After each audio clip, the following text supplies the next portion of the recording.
but just the fact that he was there those few minutes of his birthday really meant a lot. Gift of life from a father-to-be at the exact same place he was born, and also the place doctors thought that he would only live for days.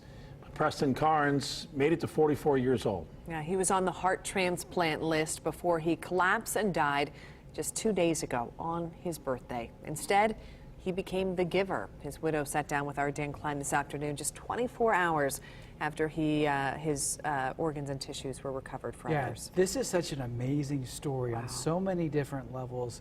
Preston Carnes was born at St. Vincent Hospital, and it's also where he died. It's only because he was born with 2 congenital heart defects that he survived it all.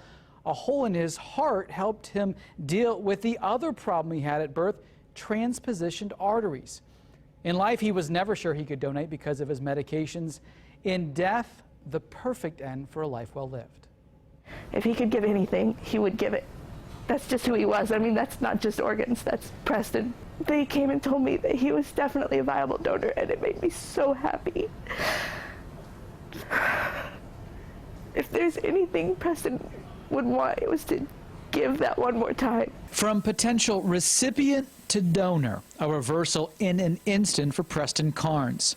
A world traveler and couch surfer. He wanted to see and do as much as he could with the time he had. A volunteer firefighter and pyrotechnics whiz, unafraid of the most daring of maneuvers. A talented artist in glass. I would have really liked to have seen him get to do his art again. Ty Jones shows some of his leftovers. They met almost 5 years ago and married in April, not long after his 5th open heart surgery, a wedding planned in just 3 days. After years of trying, they were finally going to have a baby. He wanted to be a dad since he was a kid. When we went to have the ultrasound and he saw the baby move, I thought he was going to jump out of his chair. He was so excited. Looking forward to a new life and a new heart that would make him healthier than ever. He complained of a headache Thursday night, then collapsed minutes later. Even with the helicopter trip to the hospital, too late. For Jones, having his heart still beating on Sunday, his birthday, was an important achievement. Because he was 44, that's 44 years longer than anybody thought he would live.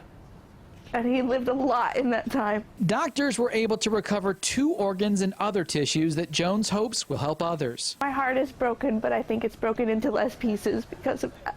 According to the Indiana Donor Network, there are more than 1,300 Hoosiers awaiting transplant and almost 115,000 nationwide. Preston was told his wait could be anywhere from 4 months to a year, but still no guarantee. His perspective is if you're not using it, someone should be. There are lots of reasons to donate, but for Jones, in a 5-day span which has changed everything, merely hours after the experience, her perspective, don't do it for others, do it for you. Donate organs because it helps your family, because it really does make it a lot easier to process everything that we were going through, to know that he got to do one more thing that helped.